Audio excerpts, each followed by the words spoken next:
BSR Apéro, le café littéraire de la Bibliothèque sonore romande. Un chaleureux merci aux 4 auteurs qui nous font l'amitié d'être présents ici ce jour. Antonio Albanese, John Ferguson, Alain Frodiguer et Michel Laya. Merci aussi au modérateur de cette rencontre, notre bibliothécaire, Benino Delgado. Alors, vous voyez qu'il y a une différence à Fribourg, pour ceux qui ont été. Là, il y avait 5 autrices. Là, il y a 4 auteurs, mais ce n'était pas voulu. C'était plus par hasard. C'était très masculin, mais pas masculiniste de tout. Donc, ne vous inquiétez pas. Alors, je ferai une petite présentation de chaque auteur. Après, il y aura un petit extrait. Et ensuite, on essaiera de poser des questions. Et alors, ce sont des auteurs qui ont certaines affinités, certains liens. Il y a quand même des passerelles. Il y en a 3 qui sont enseignants, qui ont été enseignants. Il y en a même un qui était l'enseignant de l'autre. John Ferguson, qui était l'enseignant d'Antonio Albanese. Et il y a John pratique la peinture et Michel Laya est très... ils ont appliqué dans les milieux des arts visuels, où il était en tout cas. Et puis, ils sont tous des grands voyageurs. Ils ont voyagé, il y en a qui ont voyagé à travers l'océan pour venir en Suisse, et d'autres qui ont fait des tours en moto à travers en suivant un parcours. On en reparlera. D'autres qui sont allés jusqu'en Finlande, d'autres qui ont fait le tour de la Méditerranée. Donc, il y a des grands voyageurs, et ils sont tous quand même venus à la Chaux-de-Fonds. C'était déjà pas mal. Donc, alors pour commencer, donc je vais lire une petite présentation sur ça, parce que il y a aussi un trait commun entre les 4, c'est qu'ils sont tous des écrivains très prolifiques. Oui, ils sont quand même pas l'homme d'un seul livre, comme Crinier. Et donc, alors on va commencer par ordre alphabétique, bien sûr. Puis, par Antonio Albanese, il est né à Lausanne. Qui est écrivain, musicien, enseignant, et puis qui a fait des études d'histoire de l'art, mais aussi des musiques, et qui est musicien, mais aussi professeur à l'école et au Gymnase de Beaulieu, donc il enseigne l'histoire de l'art et le français, l'un et dans l'autre. Certains se demandaient si vous avez un lien de parenté avec le Premier ministre australien. À ma connaissance. Pour ceux qui ne connaissent pas, ça s'appelle Antonio Albanese. Alors, je ne vais pas citer tous les titres de chaque auteur, parce que, comme je viens de dire, il y en a beaucoup. Je te restais une bonne partie. Alors, Antonio Albanese a publié en 2009 La chute de l'homme, qui a été prix des auditeurs de la radio suisse romande en 2010. À la maison d'édition L'Âge d'Homme. D'ailleurs, c'est un point commun entre 3 d'entre vous publiés à L'Âge d'Homme au début. Après, c'est parti ailleurs, et L'Âge d'Homme aussi, je crois. Donc, en 2012, il a publié les romans de Don Juan, aussi un éditeur, et un livre un peu particulier qui est un ensemble de textes, de réflexions diverses, qui s'appelle Est-ce qu'entre le majeur et l'index, l'enfant de la tête se trouve le livre à pitre. Et puis, en 2019, pour lequel vous avez publié La disparition des pluies arc-en-ciel dans les rivières de Montana. En 2023, les complexes d'Euridice. Et vous avez aussi toute une série de romans qui sont des policiers assez spéciaux, assez particuliers, où il y a se joue un peu avec les codes divers, il y a de l'humour, c'est décalé, on interpelle l'auteur et surtout les lecteurs, et surtout les protagonistes. Matteo Di Gennaro, qui est un personnage haut en couleur, et pour ceux qui en ont lu quelques-uns, et très ouvert d'esprit, et motard aussi, je crois qu'il y a un lien commun, en tout cas pour la moto. Et qui a donc parmi la série de Matteo Di Gennaro, il y a Les abricots de la colère, qui c'est de Roland Vallée, avec un regard tendre, particulièrement tendre pour Martini. Il y a Voir Venise mourir, et puis le dernier qui vient de paraître, qui est apparu il y a relativement peu de temps, dont les titres On achète bien les centenaires, et qui se déroule essentiellement à Naples. Et puis, il y a un texte que vous avez écrit en voyageant, qui n'est pas publié, mais qui, à mon avis, mériterait d'être, qui est un journal que vous avez mis en ligne quand vous voyagez en suivant une partie du parcours de Nicolas Bouvier. Vous avez appelé les réussissages du monde, qui est très intéressant. On va y revenir probablement. John Ferguson, qui est ici à côté de moi, vous êtes né à Auckland, dans le canton de Vaud. Auckland, Californie. Non, c'est en Californie. Et donc, dans une famille mormone, que vous avez une formation mormone assez poussée jusqu'à un certain point. Et alors, vous êtes... Ouais. On nous parlait de C'est le point qui est parti. Et donc, écrivain, vous êtes écrivain, philosophe. Vous avez fait des études de philosophie et d'anthropologie à UTAP, donc l'université mormone, justement. Et puis, en 1973, vous êtes venu en Suisse pour jouer au basket. Pas vrai. Vous êtes venu comme ça, et puis on vous a engueulé. Le seul travail que j'ai trouvé, parce que en vitesse, j'allais faire un doctorat en philosophie, mariant la philosophie et l'anthropologie. Et tout d'un coup, j'avais tellement marre du monde académique que 2 mois après, j'ai sauté dans un avion et j'arrivais purement par hasard en Suisse. Et je voulais voir le monde, je voulais réfléchir librement pour moi. Et le seul travail que j'ai trouvé était comme basketteur. Et je n'avais pas joué au basket depuis 5 ans. Donc, c'était assez miraculeux. Merci. Donc, oui. Alors, après, John, après basketteur et entraîneur de basket, en plus. 30 ans. Entraîneur. Il a été enseignant, comme on vient de le dire, Simone Languet, à Lausanne.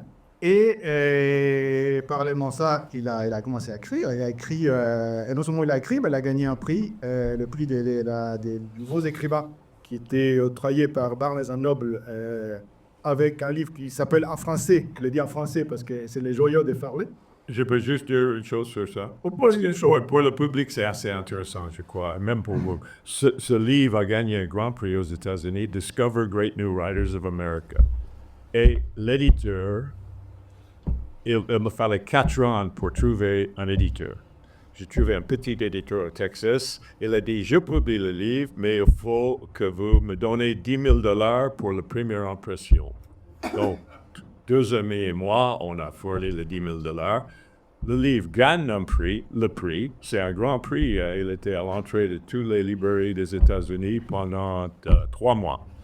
Et la chose qui est fascinante, c'est que l'éditeur, pas seulement, il ne m'a jamais payé, il ne m'a même pas rendu les $10,000. Et c'est véridique. Et j'ai fait une tournée d'au moins 20 grandes librairies aux États-Unis, dédicacées et tout le bordel, et jamais touché en santé. Oui. Et donc, alors John, qui a écrit pas seulement ce livre-là, mais une trentaine d'ouvrages, je ne vais pas les citer tous parce qu'on a un temps limité, et donc je vais essayer d'aller un peu plus vite. Donc, on a celui dont on vient de parler. Il a, entre autres, la dépression de Foster, qui est publiée par Olivier Moratel. Et il a publié Les Missionnaires, qui est en lien avec votre passé mormon.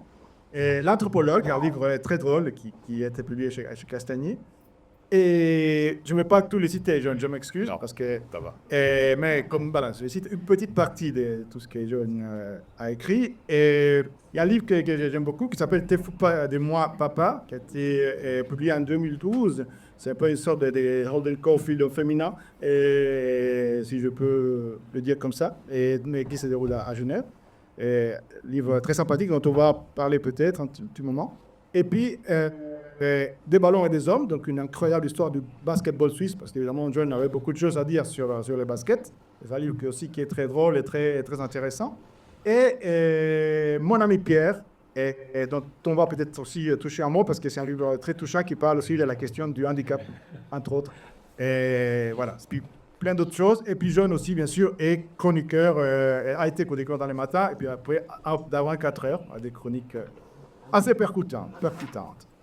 Je passe à Alain Freudiger, qui est né aussi dans le canton de Vaud, à Lausanne, mais pas en Californie, et qui a fait des études d'histoire du cinéma, qui a été critique des cinémas et qui fait des performances avec des poésie, musique. Donc il est très lié au monde de la musique et qui travaille comme archiviste et documentaliste. Archiviste ou documentaliste? Ou les deux. Ouais, disons que le mot documentaliste, comme je trouve moins beau, je préfère dire archiviste. Voilà. Mais c'est juste une question de vocabulaire, de goût esthétique. Donc, on va peut-être parler un petit peu de ça parce que c'est un lien aussi avec la nouvelle que vous avez écrite. Et donc à la radio suisse romande. Et donc il a écrit aussi un certain nombre de livres. Et ouais aussi. Boujard à Panchaud, La faux consommateur à 2007, publié chez Castagnier. Et un livre, pour peut-être faire un lien avec d'autres choses, qui s'appelle plus ou moins postmoderne, un dialogue avec Stéphane Gobon sur ce qui est être postmoderne ou pas. Et Maud Garten, qui est une visite contemporaine de la bataille, cette fameuse bataille qui est importante pour l'identité suisse, était publiée en 2015 et qui a été enregistrée à la BSR par quelqu'un dont vous connaîtrez certainement la voix, si vous l'écoutez. Et Liquéfaction, publié en 2019 par Etisas, qui est un livre très d'actualité. Ça parle des thématiques, des choses qui se passent actuellement chez nos voisins et partout dans le monde. Et puis après, il est allé en Finlande, et puis suite à ça, il a écrit Les mauvais génies, le vie de Matt Nikkonen. Nukanon. Lui, c'est on prononce à la chinoise. Voilà. Ah oui, parce qu'en plus, vous parlez finnois. C'est juste. Oui, à force d'y avoir passé une année, on apprend quand même un peu. Donc, ouais. Et donc, il a écrit ce livre sur ces grands skieurs finlandais qui a eu un moment de gloire et puis il chute. Et qui a gagné un prix, le grand prix sport et littérature en 2020. Et parmi les autres livres qu'il a écrits, il a écrit Au téléphone chez Erreur Limite, qui parle un peu un peu l'évolution de ces outils qui devient de plus en plus essentiel, y compris aussi pour les personnes malvoyantes, qui est le téléphone qui a évolué beaucoup depuis la création. Et puis, en 2024, Arpenté est publié chez La Baconnière, qui a gagné un prix, le prix Régis de Courtan, et qui est un livre où on sent vraiment, où on va pas au plus près des perceptions et des appréhensions du monde. On peut peut-être en parler si on a le temps. Mais je parle, oui, parce que le temps, c'est quelque chose qui est difficile à... Et donc, Michel Laya, je vais finir à vous. Vous êtes à Fribourg. Donc, vous êtes des sortes que vous n'êtes ni de Lausanne, ni de Californie. Et donc, vous êtes licencié à lettres à l'Université de Lausanne. Et donc, vous avez été très impliqué dans le monde de l'art en créant une galerie d'art. Et vous êtes intéressé aux arts un petit peu à côté, entre autres à l'art brut. Et actuellement, vous enseignez, en plus d'écrire, bien entendu, à temps partiel à l'Institut littéraire suisse. Donc, ceux qui veulent, en tout cas, essayer de se perfectionner dans l'art d'écrire. Parmi les œuvres, là aussi, je vais être succincte et m'excuser. Son premier roman, c'est Quartier-Terre. Ensuite, parmi les livres qu'il a écrits, c'est Les Légataires aux éditions Zoé. Donc, juste après L'Âge d'homme, vous êtes parti chez Zoé. Et vous êtes toujours, pas. Et ensuite, Les larmes de ma mère, en 2003, qui a obtenu le prix Michel Dantan et le prix auteur de la radio suisse romande. Et alors, il est bon que personne ne nous voit, qui a été publié en 2006. C'est là, dans ces livres, des choses intéressantes sur, entre autres, sur manière originale d'approcher la fin des vies, donc tous les choix des fins des vies, etc. C'est très original. Et Deux sœurs en 2011, c'est un de mes livres préférés, même si je les aime toutes. C'était ces deux personnages qui sont très pétillants et très non conventionnels. Et puis, Les tapis de course, où il est question d'un responsable de bibliothèque pas extrêmement sympathique. Tous ne sont pas comme ça, d'ailleurs. Et donc, ensuite, Louis Souter, probablement, qui a été multiprimé, les prix Régis de littérature, les prix Blue-Média et les prix Régis de Courtin, et dont on parlera peut-être brièvement, si on a le temps, et qui était musicien et peintre. Et ensuite, bon, il a publié Saint-Cyr en 2019, qui a gagné aussi un prix, le prix Rambert. Les vies des Chevrolet. Donc, Chevrolet, c'est ce que tous connaissez tous, et à base suisse, et qui maintenant c'est une marque de voitures. Et pour finir, 2 filles en 2024, où il est question des filiations, des procréations, d'art et de plein d'autres choses. Et il a écrit aussi, comme les autres auteurs qui sont ici, un texte, un lien, bon, l'un des grands des aspects de manière très générale liés à la BCR. Et c'est pourquoi je vais leur demander de lire un petit extrait. Donc ça sera vraiment un extrait bref. Je pense que vous les avez écoutés, sinon vous aurez l'occasion. Et là, c'est juste pour vous faire une idée et pour démarrer la chose. Donc, pas comme on est par ordre alphabétique, je vais demander à Antonio Albanese, le nom et le prénom commencent par. Et commencer. Donc, Voilà, c'est le début du texte. qui s'appelle Histoire d'un cycliste aveugle qui m'a ouvert les yeux. Le titre de cette histoire est trompeur à bien des égards. Le mot « histoire », en italique dans le texte, je le souligne à l'attention des malvoyants, est ambigu. S'agit-il d'un récit, d'une fiction, d'un témoignage ? L'expression « cycliste aveugle », en italique dans le texte, prête également à confusion. En effet, parle-t-on d'un cycliste aveugle ou d'un aveugle cycliste ? Que dire à propos de la métaphore « ouvert les yeux », en italique dans le texte, suivi d'un point d'exclamation ? Comme l'a écrit Kundera, les métaphores sont dangereuses. Enfin, et ce n'est pas une mince affaire, le « moi », en italique dans le texte, qui s'exprime dans ce titre, n'est qu'une imposture. Pure invention, dans le meilleur des cas, égo infatué dans la plupart des autres. Quoi qu'il en soit, ce « moi » narrateur n'est en aucun cas superposable à l'auteur, caché derrière lui, et encore moins à l'individu, caché derrière l'auteur. Pourtant, ce tissu de mensonges exprime une vérité, laquelle, que tout usage du langage est un abus de langage, et que le monde, si l'actualité nous renseigne sur son état, appartient à ceux qui en abusent le mieux. Mon histoire commence en juin 1996 à Mont-sur-Rolle. ça, c'est les débuts de sa nouvelle. Et on va voir qu'il y a Amir aussi. Et je passe la parole à Joanne Ferguson pour qu'il lise un extrait de son texte. Voilà. Merci, parce que je lis très mal le français. Ça vient d'une petite histoire. J'ai écrit un livre, Le vieil homme et la pierre, et chaque chapitre est le vieil homme et quelque chose. Et ça, c'est le vieil homme et les crabes au fond de l'océan. Les gens aiment penser que les crabes et les escargots ont une carapace pour une raison, c'est-à-dire pour se protéger. Le vieil homme pensait que c'était absurde. Si les escargots ont des coquilles pour se protéger, pourquoi les limaces n'en ont-elles pas?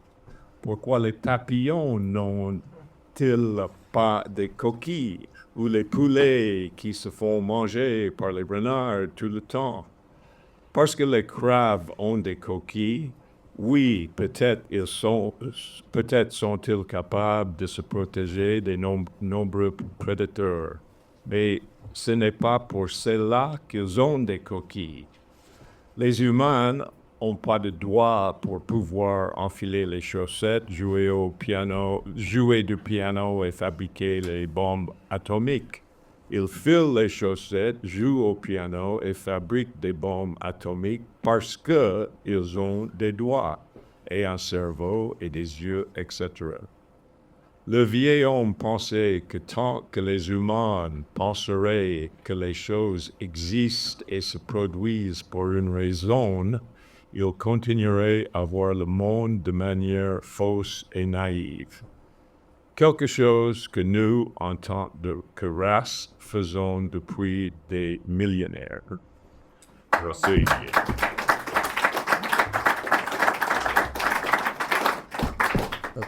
Sans surprise, Alain Frodiger, je vous laisse lire un extrait. Après, on va revenir. C'est juste pour que les gens entendent la voix des auteurs et puis voir un petit peu, un peu les parfums des textes.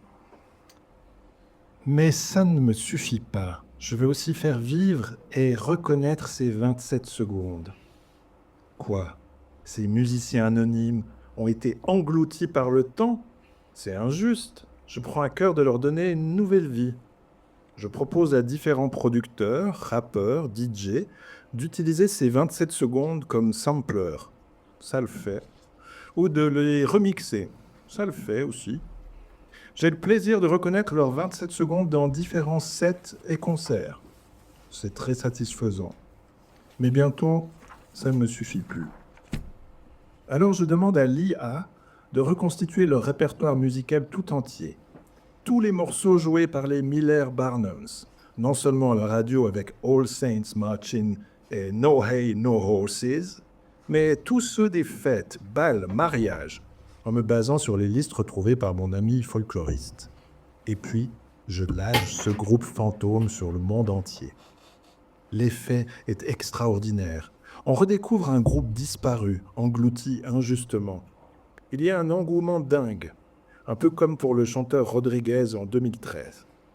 Mais au bout d'un moment, j'ai un doute. Tout cet intellect artificiel, ça ressemble trop à une playlist infinie d'easy listening, de musique coagulée, agglomérée, fade pour finir de la bouillie. Ça s'appelle... Le texte s'appelle 27 secondes, je trouve. Oui.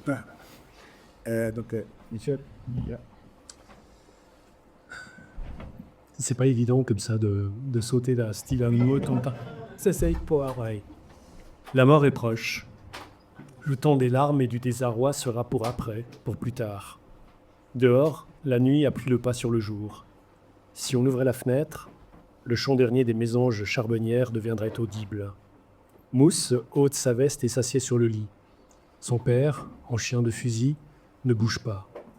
Mousse se penche, ses lèvres à elle, toutes proches de son oreille à lui. Je suis là, je reste avec toi, je t'aime. Ce sont ces mots simples qu'elle prononce d'une voix juste, des mots pauvres qui sont des mots vrais. Mousse se couche sur le dos et ferme les yeux, une main à plat sur le genou de son père. Elle écoute, et cela dure. Il n'y a plus d'heures, de minutes ou de secondes, il n'y a que la respiration de son père. Toute l'attention de Mousse se porte sur cette respiration. Elle vit à l'intérieur de cette respiration et cette respiration vibre à l'intérieur d'elle. Je vais entendre mourir mon père. Non pas le voir, mais l'entendre mourir. Mousse se dit cela, et c'est bien cela qui va se passer. Elle le sait. Merci.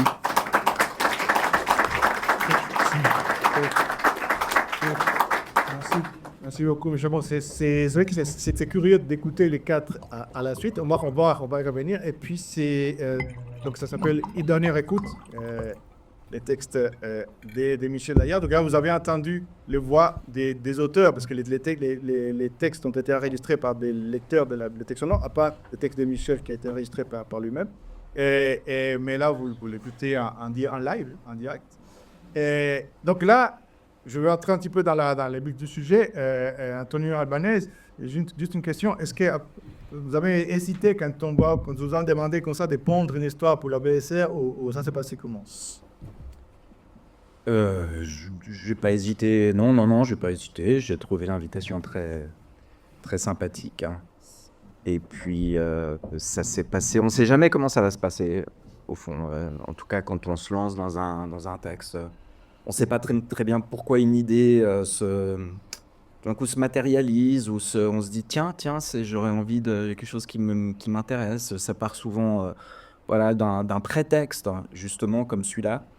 Et puis, c'est ça que je trouve très intéressant, c'est de voir à quel point, au fond, à partir d'un prétexte, on a ici, par exemple, 4 petits textes très différents, mais qui, en même temps, au fond, ont je pense, quand même des points communs parce qu'ils sont partis d'un même point de départ, au fond. Dans l'extrait que vous avez lu, il y a cette phrase tout ça du langage, dans la bout du langage, et c'est quelque chose c'est un sujet qui vous touche, qui vous interpelle, parce que ça, je ne sais pas si vous vous rappelez les premières phrases du premier livre que vous avez écrit. Il ne faut pas jouer avec les mots, c'est ça? Voilà, il ne faut pas... Ah, mais voilà. Oh. Il ne faut pas jouer avec les mots et perdez confiance dans leur pouvoir. Perdre des pouvoirs dans leur... Il y a dans la confiance dans leur pouvoir de décrire le monde et vous perdrez au mieux votre tranquillité d'esprit et au pire votre santé mentale. Donc c'est le rapport avec les mots. Et là, est-ce que c'est un sujet qui traverse un peu vos livres, d'une manière ou d'une autre? Oui, oui, complètement, toujours, en fait, même un peu par surprise. J'ai toujours l'impression que je suis rattrapé par surprise, par le fait qu'au fond, chaque fois que j'écris, d'une manière ou d'une autre, il y a cette question, moi, de comment ces mots décrivent le monde, comment ce rapport qu'on développe au monde à travers les mots, à travers les textes, hein, quel que soit au fond, bon, c'est normal, on est ici pour ça, parce qu'on est en train de jouer avec les mots, justement. Hein. On ne peut pas ne pas jouer avec les mots. C'est pour ça que ce premier livre commençait sur cette sorte d'injonction paradoxale. D'ailleurs, il y a même, je crois, une des étymologies de jouer qui est liée au jeu de langage. C'est d'abord donc, on est obligé, dès qu'on utilise des mots, on joue avec ces mots. Mais c'est un jeu qui peut être dangereux aussi. Ouais, je pense que ça c'est un point, en effet, qui est commun, de manière ou d'une autre, à vous, de manière différente. John, par exemple, vous, dans les textes que vous avez lus, il y a cette question du rapport à la vérité et à la connaissance, qu'on peut connaître ou pas connaître aussi. C'est quelque chose aussi qui est important pour vous, je crois. Pourquoi j'ai mis ce texte, c'est parce que pour moi, ce texte résume plus ou moins les dernières, je dirais, 25 ans de ma vie. Et ça veut dire obsédé par le mystère de l'existence, le pourquoi et comment de tout qui existe. Et absolument, avec le temps, absolument chaque créature, chaque personne, chaque pays, n'importe quoi, pour moi, est devenu un mystère. Et ce texte reflète exactement ça. Les gens donnent toujours les explications pour les choses. Ça, c'est peut-être lié un peu au jeu de mots. Et pour moi, les explications sont toujours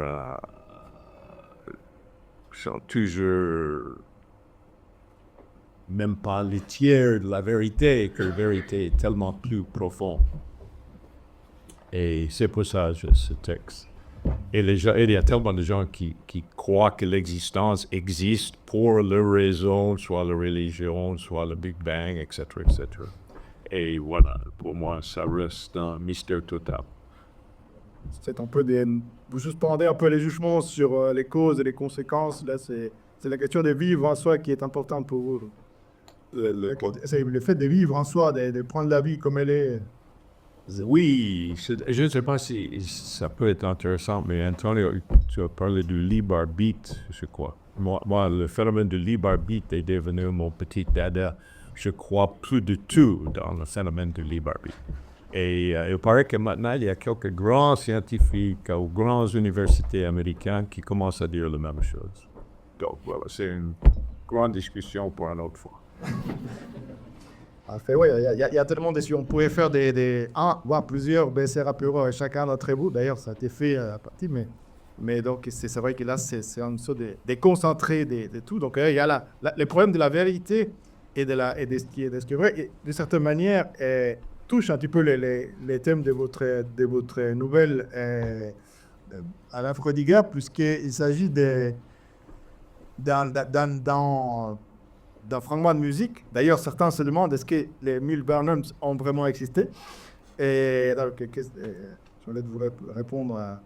Alors non, ils n'ont pas existé à ma connaissance, mais disons que j'avais cette image d'un fragment musical qui survit et qui est le seul fragment d'un ensemble. Et il y a réellement un groupe qui était allé enregistrer à New York un disque dans les années 20. Ils ont enregistré 2 faces. Ils ont fait un concert le soir dans une cave à jazz, puis ils sont repartis chez eux. Mais malheur pour eux, ils ont enregistré le jour du crack de Wall Street 1929, ce qui fait que leur maison de disques a fait faillite dès le lendemain. Leur disque n'a jamais été commercialisé. Et là, ils n'ont pas eu de succès dans cette cave à jazz, donc finalement, c'est resté le seul disque qu'ils ont enregistré. Mais là, il y avait plus que ce fragment de 27 secondes. Mais disons que ça m'a déjà mis sur cette piste. Et par ailleurs, ces fragments, c'est toujours quelque chose qui m'a interrogé. Il y a aussi ça en littérature, le nombre de fragments dans la littérature grecque ou latine, même des pièces de théâtre dont on a juste un vers. Et je sais pas, c'est essayer d'imaginer ce qu'il y avait autour, ce qui a pu exister. Ça a été, disons que l'invitation de la BSR a été l'occasion tout à coup de laisser courir son imaginaire par rapport à cette obsession fragmentaire.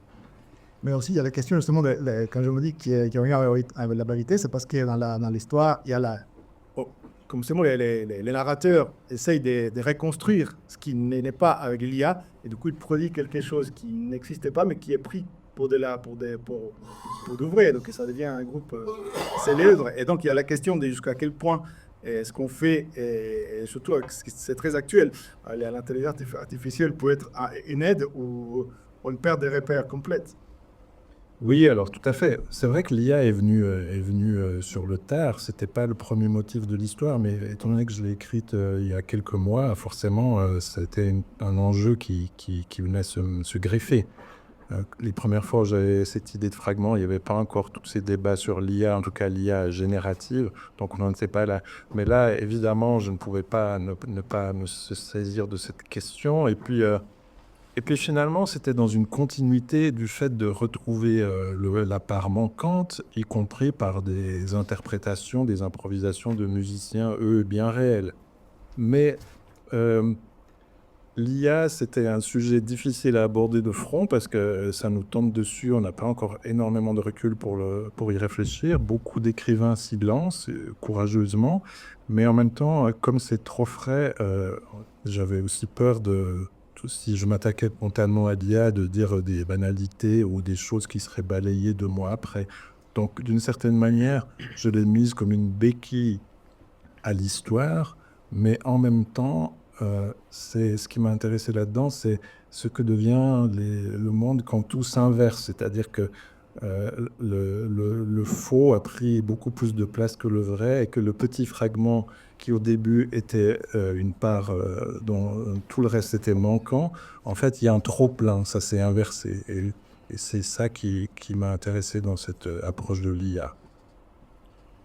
Donc tourne autour d'un groupe de musique, pour ceux qui ne l'ont pas lu des années 30. Dans les années 20, à l'époque où on enregistrait sur des disques 78 tours qui avaient des durées très courtes, donc c'était à peu près 3 minutes par face. La musique, en tout cas les sons et la musique sont aussi au cœur de la nouvelle de Michel Laya, qui est c'est un livre touchant sur quelqu'un qui meurt, et puis mais qui a un rapport très particulier avec un sens, qui est l'essence de lui. Donc, c'est très intéressant parce que là, vous dites pour les personnages, pas pour les pères, et lui est l'essence le plus important. Oui, merci d'avoir la BSR de cette invitation qui nous a été faite, parce que c'est vrai que quand il y a une commande, d'une certaine manière, et qu'on accepte, on va forcément faire quelque chose qu'on n'aurait pas fait. Donc il y a quelque chose toujours de l'ordre de l'étonnement, de la surprise, de ce qui va arriver. Et si je suis assez convaincu, avec le titre d'un dernier livre d'un psychanalyste, mais surtout d'un linguiste que j'aime beaucoup et qui est assez drôle, qui s'appelle Père Bayard. Il vient de sortir un livre qui s'appelle « Je somme plusieurs ». Je somme plusieurs. Montrant qu'effectivement, souvent, chez les écrivains, on n'est pas non seulement constitué par ce que Freud avait montré, hein, le moi, le surmoi, le ça, etc., mais qu'on est peut-être dissocié, qu'il y a peut-être plusieurs personnes véritablement en nous qui coexistent. Dans le plus bel exemple, ce serait évidemment dans le domaine littéraire, celui de Pessoa, peut-être que vous connaissez ce grand artiste portugais. Et tout à coup, voilà, c'est la possibilité de faire surgir quelque chose, d'une certaine manière, que j'ignorais, ou peut-être qui était resté un peu caché, une part de moi dans une écriture qui me... ça m'a fait drôle de lire mon texte là, tout à l'heure, parce que on a 8 heures devant nous, hein, c'est ça. Hein. J'ai des livres qui sont très différents les uns des autres. Et pour moi, ce qui compte toujours, c'est de trouver une sorte, tu as parlé tout à l'heure de parfum, mais ou de tonalité, de scansion, de rythme, de quelque chose comme ça qui s'impose. Et tant que j'ai pas ça, j'arrive pas à écrire. Et puis ici, en fait, il y a eu très vite avec cette question d'ouïe, effectivement, qui est le sens le plus important pour le personnage, qui se prénomme Louis. Donc il y a Louis, hein, il y a le jeu de mots pour le coup sur ces deux, ce prénom et ce sens. Et c'est ça en fait qui m'a embarqué dans cette histoire, plus toutes sortes d'autres choses. Alors oui, ce sens de Louis, c'est le plus important pour lui, parce que je crois aussi que dans ma vie, actuellement, je suis confronté à notamment à mon beau-père, qui depuis une année est devenu complètement sourd, à mon père qui entend presque plus aussi, et puis, c'est beaucoup de souffrance qui arrive en fait avec ce sens qui s'atrophie, parce que le contact avec une vie sociale quoi, qui est carrément coupée, hein, de manière très très forte. Et peut-être que c'est le sens le plus handicapant quand on ne l'a plus. Enfin, je sais pas, je suis pas un expert, mais ça me paraît en tout cas très très compliqué. Et puis, dans la littérature et dans nos vies en général, le sens qui est toujours privilégié, c'est celui de la vue, hein. Si on prend n'importe quelle description d'un auteur, ben voilà, on va d'abord nous décrire ce qu'on voit. Mais moi, je me suis rendu compte aussi, et on m'a fait remarquer que je faisais toujours très attention quand un personnage prend la parole. Et souvent, mes personnages sont des espèces de porte-parole, c'est-à-dire que c'est pas juste des dialogues, ils parlent très très longtemps. Je donne toujours des informations, je donnais toujours des informations sur le timbre, le grain de la voix, comment la chose était dite, c'est-à-dire à quoi ressemblait la voix de celui qui parlait. Parce que j'aime bien cette idée que le corps tout entier est dans la voix, et qu'en fait, il y a beaucoup de choses qui sont transmises par la voix. Alors ici, l'idée, c'était, on a tous entendu, on a peut-être été confronté à ça, au fait de voir quelqu'un mourir. Mais c'était non pas le fait de voir quelqu'un mourir, mais d'entendre quelqu'un mourir. Et puis voilà, c'était ça mon idée, d'essayer de transposer ce qui peut se passer dans un moment comme ça. Mais aussi parce que, curieusement, j'avais une amie qui m'avait parlé du fait que quand son bébé est né, dans un premier temps, longtemps, elle ne l'a pas vu, mais elle l'a entendu naître. Elle avait entendu son bébé naître. Donc son souffle, le cri, bien sûr, mais aussi les souffles, etc., avant de le voir. Et puis là, à l'autre bout de la chaîne, si je puis dire, c'était de m'attacher à ce moment où justement le Mousse, la fille de ce père qui meurt, l'entend mourir. C'est pas très joyeux, mais... Et puis c'est qui est... en fait, moi, quand j'ai vu c'est lui-là, j'ai pensé à un autre lui, que vous avez écrit, que lui, il perd la vue, qui est lui sous terre, justement. Alors chacun est touché dans ce qui les concerne le plus. Parce que les personnages, c'est dans lui, et lui sous terre, c'est dans la... Alors qu'il est peintre, il était musicien aussi, mais qu'il est peintre, il commence à perdre la vue. Et donc, j'ai associé ces deux lui... c'est ça de la perte. Oui, certainement qu'on peut faire des ponts, des liens, et c'est vrai que... Mais bon, en même temps, chez Souterre, puisque ce qui est absolument fabuleux, c'est que le moment où il commence à devenir à peu près aveugle, je n'oserais pas dire que la difficulté ou la grosse difficulté suscite des formes d'inventivité ou d'intelligence, mais il y a quand même quelque chose de cet ordre. C'est-à-dire que le fait d'avoir ce sens voilà, qu'il perd, hein, parce qu'il est grosso modo aveugle, hein, mais en fait va lui permettre de complètement réinventer une manière non plus de dessiner, mais de peindre, parce que là, il va se mettre à faire ses fameuses peintures au doigt. Et là aussi, il y a quelque chose d'assez fascinant, c'est comment finalement quelque chose de terrible qui peut nous arriver peut se transformer en une force et en autre chose. Et c'est aussi un peu ce qui arrive au personnage de votre nouvelle, Antonio, qui est un cycliste amateur, entre autres, et qui perd la vue, mais lui, c'est par un acte délibéré avec des hasards ou autres, et qui est cycliste, et puis qui, en devenant aveugle, justement, avance dans sa pratique, si vous pouvez nous parler un petit peu, qui fait du tandem. Je ne sais pas si vous avez fait du tandem. Non, pas du tout. Non, pas du tout, mais c'était l'occasion, comme dit Michel, d'explorer un autre moi à travers le texte. Mais au fond,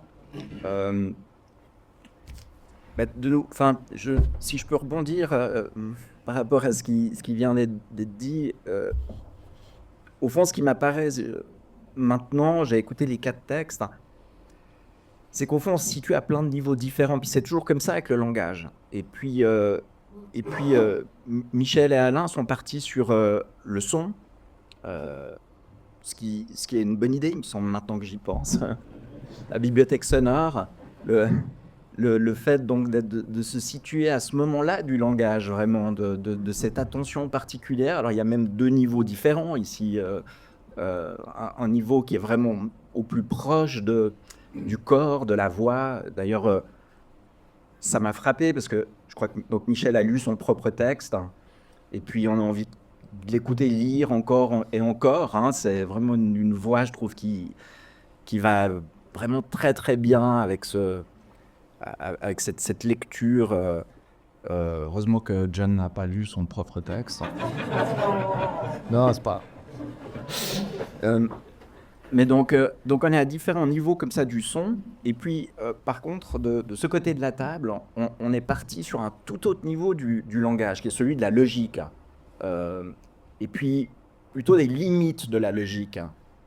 De nouveau, à 2 niveaux très très différents. Mais au fond, moi, c'était ça. Le cycliste était un pur prétexte pour réfléchir et m'interroger aujourd'hui à la façon dont la logique, ou plutôt cet outil logique peut servir des informations, de manipulation, d'un rapport au monde complètement dénaturé. Vous jouez en plus vous avez plein de clins d'œil. Par exemple, les personnages grecs sont des dialogues de Platon, et pas n'importe lesquels, les sophistes, donc la rhétorique, les sophistes, tous ces jeux avec ce qu'on peut faire avec la langue pour la tordre ou pour la... Bon, la langue, vous avez parlé de vos avocats, John, gentiment, sa langue, mais John, en fait, c'est des manières aussi, vous avez eu une sorte de résilience aussi, parce que vous êtes arrivé, vous parlez, je crois que vous connaissiez seulement une phrase en français quand vous êtes arrivé en Suisse, et pour rappeler laquelle c'était. La chose pour moi qui était extraordinaire, en venant en Suisse, je ne parlais pas un mot de français et je ne voulais même pas savoir où était la Suisse. C'est vrai, je ne voulais rien lire avant. Je voulais juste découvrir un nouvel monde. J'avais un peu marre de la vie aux États-Unis, la guerre du Vietnam et tout le bordel. Et je voulais découvrir à zéro, sans aucun préjugé. Et le problème, j'avais un numéro de téléphone d'un gars à Nyon. En fait, il était à Cran-Saligny. Et il paraît qu'il fallait, pour aller chez lui, je devais aller à la gare qui était à Cornevent à l'époque, pas à l'aéroport. Et donc, je me suis dit, aux États-Unis, à San Francisco, personne parlait français. Et je n'ai jamais imaginé que quelqu'un parlerait anglais en Suisse. Et j'avais demandé à une amie qui avait étudié le français comment on dit Where is the train station? Où est la gare? Et elle m'avait écrit sur une feuille, j'ai gardé dans ma poche tout le voyage que j'arrive à Genève. Je sors de l'aéroport avec ma valise et la première personne qui passe, je dis excuse me, où est la guerre? Et elle m'a dit c'est au Vietnam, vous êtes américain, c'était 1973. Donc, mais juste une autre petite anecdote, peut-être c'est pas la même chose, on est dans quel canton ici? Le Château? Parce que le canton de Vaud, où j'ai passé toute ma vie presque, ce phénomène de langage m'a tellement frappé parce que mon premier jour en Suisse, j'étais toute seule, le gars n'était pas chez lui, j'ai dormi dans une église à Cran-Saligny et je me réveille à 3 heures de l'après-midi et je crevais de faim. Et je cherche à Cran-Saligny, il y avait une petite boulangerie. Épicerie, mais petite. Et je rentre dedans et je vois la petite fenêtre avec du fromage. Donc, je prends le fromage. Et la femme, elle prend le fromage, elle dit, comme ça? Comme ça? Donc, je me suis dit, le mot pour fromage, c'est ça. Après, je pointais le jambon qui était à côté. Et elle prend le jambon, elle dit, comme ça? Je dis, mais merde, le cheese, c'est comme ça. Jambon, c'est comme ça. Et après, il y avait les baguettes derrière. Et je pointais une baguette. Et un grand sourire a dit, comme ça! Et j'ai dit, mais ça va être difficile à apprendre le français. Et l'accolachat, comme ça et comme ça. Anyway. Donc, désolé, je n'ai jamais étudié le français. C'est pour ça que je suis si nul. Mais au moins, je le fais comprendre. Ouais. Si. Oui, dans le suivi. Pas mieux, précisez, oui. Alors, vous avez dit comment où se trouve la gare en finnois, ça c'est Oui, alors c'est pas la première phrase que j'ai appris, mais j'ai appris le finnois avec une de ces méthodes. À l'époque, il y avait ces méthodes avec des cassettes audio, un peu écoute et répète, c'était ça le principe. Donc, dans ces méthodes-là, il y a toujours des phrases absurdes. Ceux qui ont appris l'allemand, puisqu'on parle du canton de Vaud, ont appris avec l'école qui avait cours dans le lycée vaudois, on a appris des mots absurdes comme l'inflammation des amygdales. Mandelentzündung. Donc finalement, ces jeux de langage, alors ce que disait Antonio était très juste, mais ils nous sont même imposés par l'environnement extérieur, par la structure même du pouvoir de l'apprentissage. Donc tout ça, on n'y échappe pas, effectivement. Mais j'aurais une question pour vous, en tant qu'archiviste et lecteur, parce que justement, vous avez été lecteur pour la bibliothèque sonore aussi, donc il y a des livres dont Morgarten qui a été enregistré par lui-même. Et donc, dans votre nouvelle, vous faites une sorte de panorama concentré, mais de l'histoire, de l'évolution des moyens d'enregistrement. Et moi, ma question est, jusqu'où c'est durable, jusqu'où ça, parce que nous, à la bibliothèque sonore, on a plus de 100 000 heures d'enregistrement à des lecteurs que parfois ils ne sont plus, donc c'est juste unique. Et comment vous pensez, qu'est-ce qu'on pourrait, quelle serait la meilleure manière pour, je pense, déjà, mais est-ce qu'il y a du futur pour la conservation de toute cette masse de sons? Bon, alors pour répondre à cette question, il faut prendre beaucoup de recul. Et puis quand on prend du recul, on voit qu'on peut enregistrer le son seulement à partir du 19e siècle, après différentes tentatives. Donc c'est vraiment pas vieux. Actuellement, tout est enregistré sur support numérique, mais le numérique pose différents problèmes. D'abord, il faut des serveurs solides avec des copies parce qu'il peut leur arriver des avaries. Ensuite, il y a la question des formats. Il y a des formats qui petit à petit deviennent désuets, puis il faut les convertir dans d'autres formats. Et puis par ailleurs, ce qu'on découvre de plus en plus et qu'on ignorait au début de l'informatique, c'est que les fichiers informatiques, les fichiers numériques se corrompent tout seuls. C'est aussi la loi du chaos, mais ça ne suffit pas une fois pour toutes d'avoir mis des 0 et des 1. Ça bouge avec le temps. Donc le numérique, on ne sait pas si c'est un support d'avenir. Donc, déjà, ce n'est pas un support, c'est un format. Et donc, après, il faut le stocker dans de la matière. Je sais qu'il y a des recherches de plus en plus poussées pour stocker des données dans l'ADN, donc l'ADN organique. Donc ça, c'est peut-être une issue. Sinon, si on en reste au physique, ce qui résiste très très bien au temps, c'est la bande magnétique, qui même des décennies après continue d'être parfaitement, ou pas tout à fait aussi parfaitement qu'au départ, mais disons que résiste très bien au temps. Mais après, elle est fragile pour d'autres raisons. Ok. Alors on va continuer à enregistrer les livres, continuer à trier pour que le plus possible, mais il y a énormément de questions à poser encore, comme on n'a pas malheureusement 8 jours, 8 heures qu'on voudrait chez Laïa, mais peut-être, si vous avez des questions, je vais peut-être vous laisser le public poser des questions, et ensuite éventuellement on reviendra sur certaines choses, mais comme ça, on profite du temps qui nous reste. Ah, je vois une main qui se lève là-bas, Monsieur Edezig.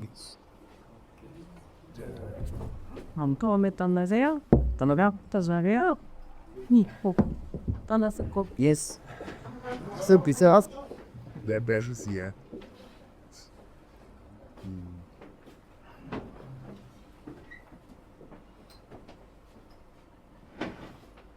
Pierre Bernard Zig. J'aimerais raconter une anecdote qui va avec le problème du support. J'ai commencé à enregistrer à la bibliothèque sonore sur les cassettes. Et tout à coup, on devait passer au numérique et on ne savait pas quel serait le format qui prendrait. Donc, on a travaillé sur mini-disque et c'était un cauchemar parce qu'il fallait compter les temps de cassette sur le mini-disque. Donc, et c'était l'inquiétude du directeur. Si j'ai choisi, et il a choisi mini-disque, il s'est trompé. Et le mini-disque n'a absolument pas donné, c'est le MP3 qui est venu. Et tout à coup, on est passé à quelque chose qui était pour généraliste sur l'enregistrement numérique, jusqu'au moment où on a eu les Québécois qui nous ont amené le programme qui nous permet d'enregistrer. Mais ça a été un cauchemar pour le directeur de la BSN. Et si je me plante, c'est pas possible. Voilà l'anecdote que je voulais évoquer. Est-ce qu'il y aurait d'autres questions? Ah, Francine Créta, donc je suis lectrice et il m'arrive aussi d'écrire. En fait, j'ai bien aimé l'échange et puis écouter vos textes différents parce que ça fait quelques années que je lis énormément pour la bibliothèque sonore et donc je me réécoute, non pas que j'ai envie de l'écouter, mais donc j'écoute la voix de l'auteur que j'enregistre et je trouve que c'est une expérience assez intéressante. Alors ma question c'est, quelles sont vos sources d'inspiration? Qu'est-ce que vous lisez? Est-ce que vous lisez d'abord? Et si oui, quoi? Et puis ensuite, est-ce qu'il vous arrive d'écouter des livres audio? Qui commence? On peut inverser l'ordre de faire le qui aussi. Bon, la question, est-ce que vous lisez? J'espère qu'on sera tous répondus oui. Moi, je serais même plus radical, quoi. C'est-à-dire que je ne peux pas concevoir un écrivain et une écrivaine qui ne lisent pas. Ce serait une sorte de contresens absolu. Je sais que ça existe, mais bon, ouais, je suis assez radical et quelqu'un qui ne lit pas, c'est impensable parce que évidemment, l'art nourrit l'art et on ne peut pas faire abstraction de toutes sortes de choses qui ont lieu. Maintenant, sur les sources d'inspiration, c'était ça? Oui, alors ça, ça reste quelque chose d'assez mystérieux, mais je pense que, enfin voilà, pour moi, en tous les cas, il y a quand même toujours quelque chose qui part d'un vécu, qui peut être une simple sensation, qui peut être un bout de souvenir, qui peut être une idée, mais après, ce qui est intéressant, c'est comment ça se transforme, et puis le fait quand même que quand on commence une phrase, on ne sait pas forcément comment elle finira. Et en fait, c'est dans cet inconnu que les choses les plus importantes se jouent. Je fais bref. Oui, alors sur la question, je vais faire aussi bref. Bien sûr, je lis. Qu'est-ce que je lis? Alors, un exemple, c'était pour le livre Liquéfaction qui traitait de l'eau. J'ai lu des livres autour du thème de l'eau parce que ça m'intéressait, mais assez vite aussi, j'ai vu que tous les livres que je lisais par hasard parce qu'ils me tombaient entre les mains ou parce que j'avais envie de lire un vieux classique, je trouvais des résonances avec ce que j'étais en train d'écrire. Donc en fait, tout s'articule, rebondit et fait sens, même ce qui a priori n'a rien à voir. Et puis en ce qui concerne les livres audio, j'écoute beaucoup de podcasts. J'ai enregistré quelques textes pour la bibliothèque sonore romande ou pour aussi à titre privé pour des personnes qui me sont chères, mais j'ai pas encore écouté tellement de livres audio. Je ne sais pas pourquoi, c'est une bonne question. Je pense que c'est la question du suivi.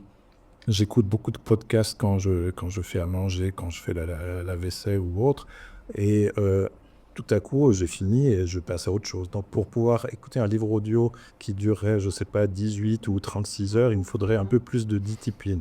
Mais ça viendra peut-être un jour. Si je devais... Si. Oui. En fait, frappe dans la question, c'est le mot lire, parce que tu disais je lis pour la bibliothèque sonore. Ce qui veut donc dire que tu lis pour enregistrer ce texte, et puis c'est un des sens du mot lecture. Moi, je lis. Moi, j'ai de plus en plus l'impression que je lis. Quand je lis, c'est que je relis, en fait. J'ai besoin de relire. Moi, je relis beaucoup plus que je ne lis, en fait. Parce que c'est vraiment le moment où j'ai l'impression vraiment de rentrer dans un texte. C'est au moment où je le relis. Donc, il y a des livres que j'ai relus beaucoup. Et que je continue à relire. Et puis, c'était quoi la question? Ah oui, non, j'écoute très peu de livres audio, mais en fait, j'aime pas ça, pour dire la vérité. Il y a quelque chose qui pour moi, disons, me le met à distance. Pour moi, l'expérience de la lecture, c'est vraiment, je pense que c'est cette chose très enfantine, quoi, d'être sous les draps avec une lampe de poche. Vraiment, littéralement, ça me renvoie à ça, à cette sorte d'intimité silencieuse et cette voix intérieure. J'écoute plutôt, ça m'arrive quand même d'écouter des livres audio, mais dans d'autres langues. Alors, peut-être là, ça m'est plus facile. Voilà. Tout d'abord, pour l'inspiration, je suis vraiment con, hein, parce que tout d'un coup, ici, je me rendais compte, le livre que je suis en train d'écrire, il y a 3 personnages, et un des personnages, c'est un cher ami, professeur de maths à l'EPFL, qui est devenu aveugle il y a 5 ans, complètement aveugle. Et il vivait avec sa femme qui avait l'Alzheimer total. Et il vivait seul dans cet appartement pendant 3 ans, comme ça. Et ça m'a inspiré à lire. Là. Je trouve que c'est une histoire absolument fou.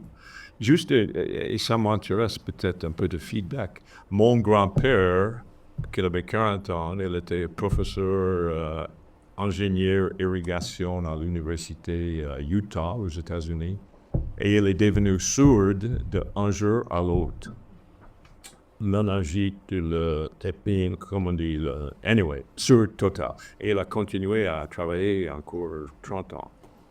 Et j'ai demandé à mon ami Manuel Loren-Goren, j'ai dit, Manuel, est-ce que tu préfères être aveugle ou tu aurais préféré être sourd? Et c'était incroyable, la réponse est immédiate. Il a dit, oh non, je préfère 1000 fois être aveugle. Et après, je lui ai demandé, mais qu'est-ce qu'il te manque en étant aveugle? Est-ce qu'une fois, je l'ai amené faire une promenade dans la nature? J'ai dit, ça te manque? Et il m'a dit, non, pas vraiment. Je connais la nature. Il m'a dit, la chose qui me manque, c'est de voir les visages des gens quand ils parlent. Il m'a dit, ça, c'est ce côté humain de lier la voix avec le visage était quelque chose. Donc, moi, je suis comme Antonio. Hein, je n'aime pas écouter les livres parce que je ne vois pas. Mais je pense justement aux aveugles. C'est quand même, pour moi, inouï d'écouter toutes les choses sans pouvoir voir les expressions des gens. Ça me fascine, je trouve, c'est extraordinaire. Bon, merci. Merci beaucoup. C'est grâce à la lectrice et le lecteur qui permettent de faire des enregistrements. Oui, une question. Alors, Non, c'est madame qui il y a 2 bières, un Judas. Il y a d'abord madame et après. Je ne sais pas. Je ne sais pas.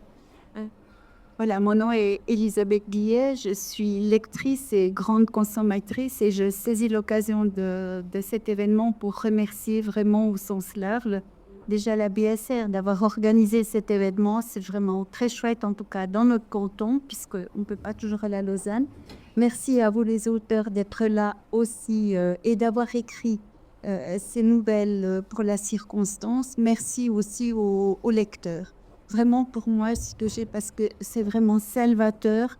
Et quand on peut vraiment plus lire, quand on aime beaucoup la lecture, eh bien, c'est vrai que la BSR est le meilleur remède et le meilleur antidépresseur. Je me permets de rebondir aussi par rapport à l'inspiration. en ce sens que, oui, on est à la bibliothèque sonore, donc on touche deux sens, ça veut dire autant la vue que l'ouïe. Les deux sens que privilégient les philosophes, hein, il est proche de l'intellect, et ces philosophes qui ont souvent dénigré les autres sens considérés comme animaliers, ça veut dire le toucher et l'odorat. Et certains d'entre vous me connaissent pour savoir sur quel terrain je vous emmène.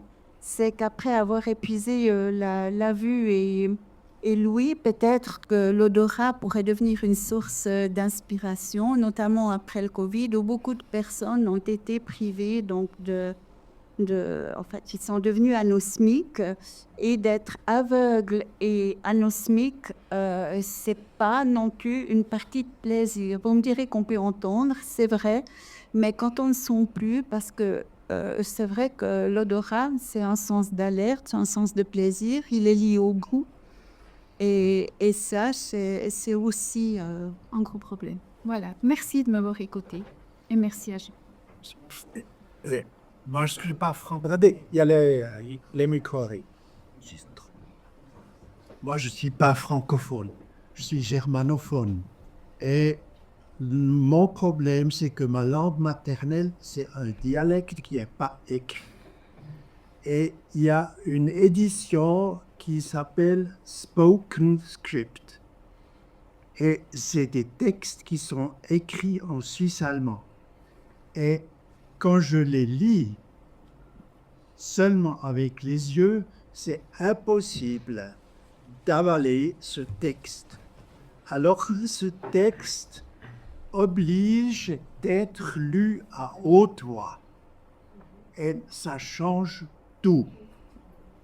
Je suis venu ici pour faire connaissance des 4 écrivains français. Parce que quand je lis le français, j'ai le même problème. Je dois le lire à haute voix pour que le texte entre par mes oreilles dans mon âme. Parce que quand je lis, pour moi, c'est un peu comme déchiffrer intellectuellement quelque chose que des fois, c'est très étrange. Et c'est pour ça, ça m'a fait beaucoup de plaisir de ne pas eu beau texte par écrit devant moi, mais de vous entendre comme vous avez lu vos textes. Ça m'a fait beaucoup de plaisir. La lecture était d'abord à haute voix, c'est la lecture silencieuse, c'est venu par la suite. Là.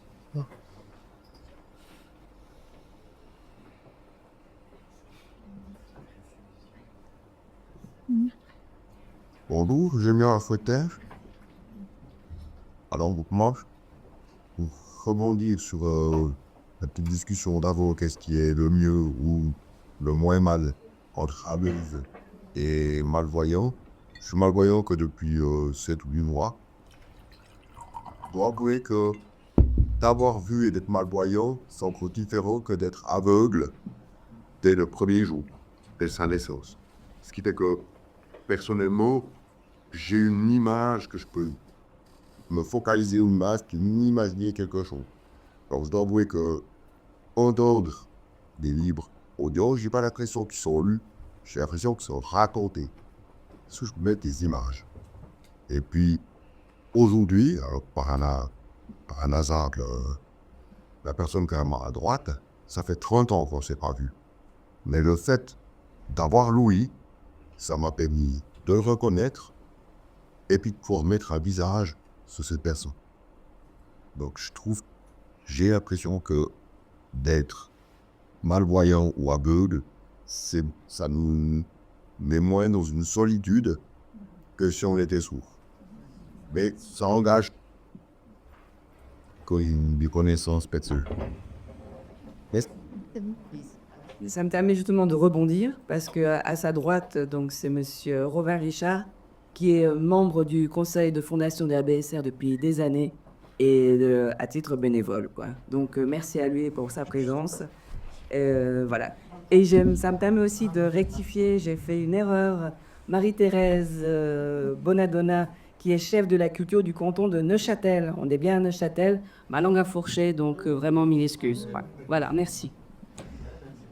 Mignon. Bon, pas de jus, tu m'en veux, là. Si je puis me permettre, je prends la parole comme ça. Je trouve extraordinaire les témoignages, enfin ce que vous êtes en train de dire, tout ce que j'ai entendu ici, je trouve que c'est une richesse incroyable. Et puis on sent qu'il y a dans cette assemblée, il y aurait une matière à faire tellement de choses par rapport à ce que vous ressentez, ce que vous vivez, le fait que chaque corps est différent, le corps de l'un n'est pas mon corps, etc. Et ça m'a fait penser, mais vous la connaissez sûrement, il y a cet artiste assez génial, en tout cas personnellement, que j'aime beaucoup, qui s'appelle Sophie Calle, qui a fait pas mal de choses avec les aveugles. Et notamment, elle a fait les photos chaque fois des personnes qu'elle a rencontrées. Et par exemple, elle a rencontré des aveugles de naissance et elle leur a demandé quelle était pour eux leur idée de la beauté. C'est quoi pour vous la beauté, pour quelqu'un qui n'a jamais vu? Et les textes sont transcrits et elle fait une photo de la personne. Après, elle a rencontré des gens qui sont devenus aveugles et elle leur a demandé quelle était la dernière image qu'ils avaient vue, quel est leur dernier souvenir visuel. Et puis, dans des choses des fois un peu plus théoriques, enfin, je pense que tu connais ça, Antonio, elle a aussi demandé à des aveugles de naissance de dire, dans le fond, ce qu'ils voyaient, si je puis dire. Qu'est-ce qu'ils ont qu'est-ce qui se passe? Comme si nous, on fermait les yeux, dans le fond, qu'est-ce qu'on voit?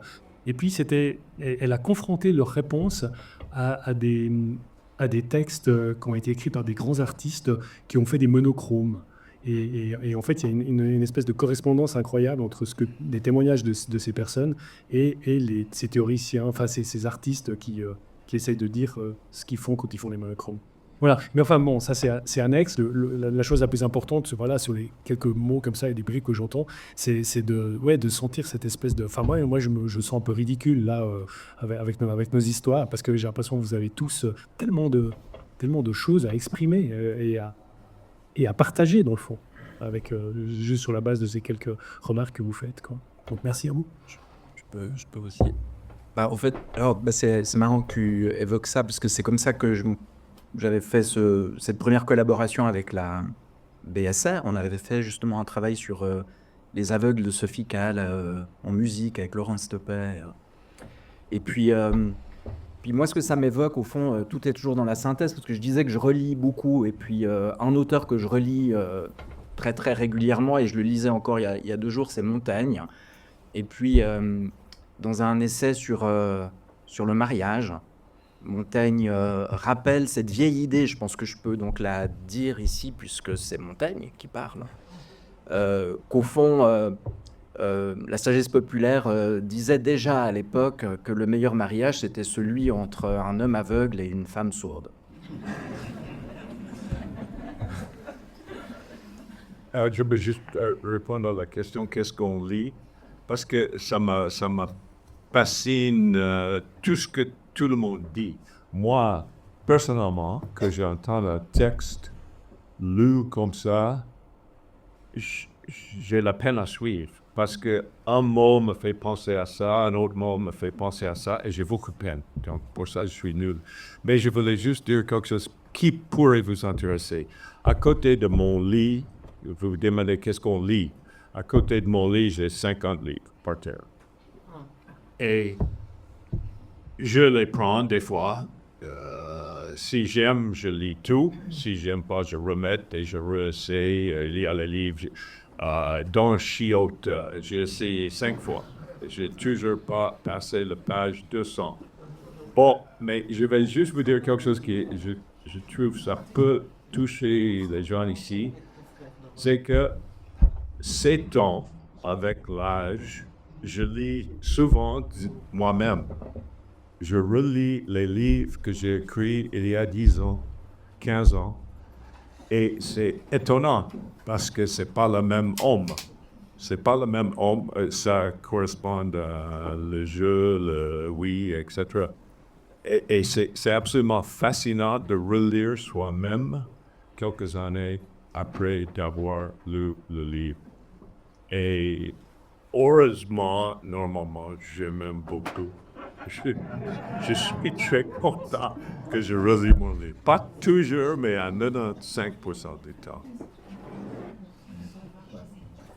Merci John, merci à toutes et à tous d'être venus. On va, comme le temps passe, et je ne sais pas si Alain voulait dire quelque chose. Merci. Oui, alors je vais rebondir très brièvement sur deux choses. D'abord, la question de l'odorat. Oui, c'est absolument juste que les sens privilégiés souvent par l'écriture sont la vue et l'ouïe.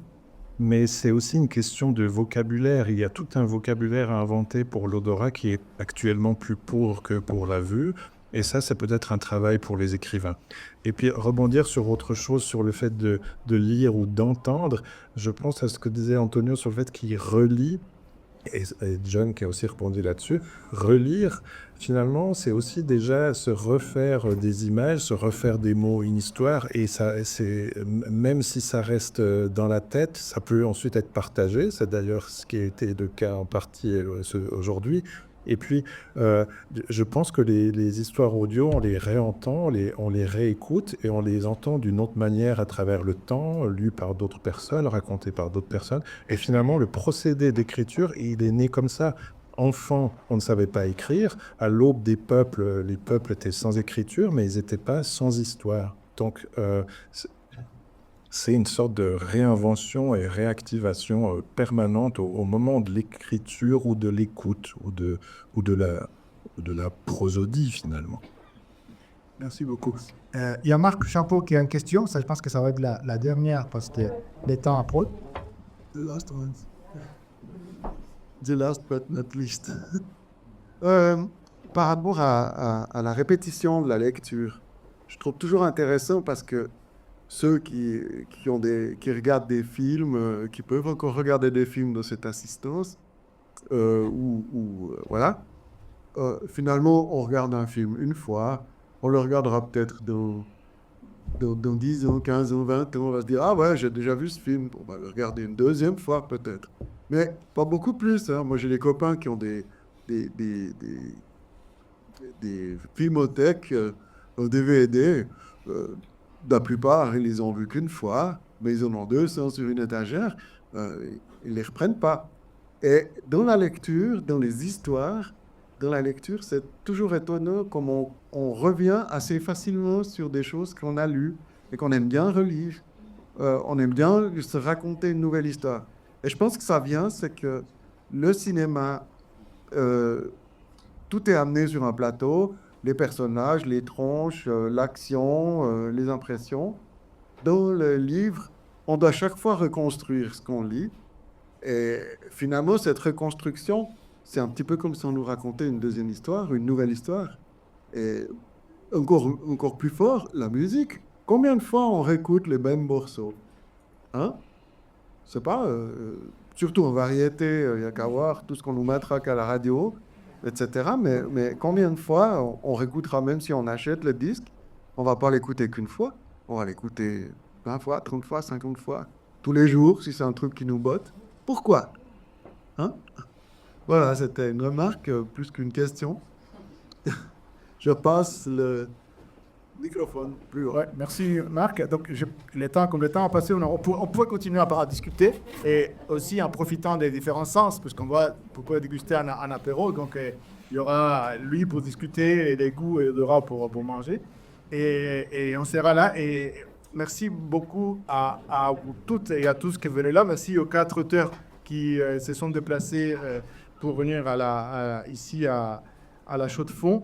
Certains ont des livres, donc si vous êtes intéressé, je vois que John a des livres et Michel Laya aussi. Je ne sais pas si Antonio...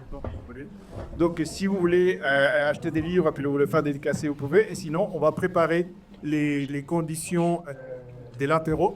Et puis encore merci aussi à vous toutes et tous et à nos lecteurs aussi de la bibliothèque sonore qui permettent d'avoir beaucoup de choix pour qu'on puisse écouter et réécouter des musées, des livres chaque année. Merci beaucoup. Et puis, c'est mieux, en fait.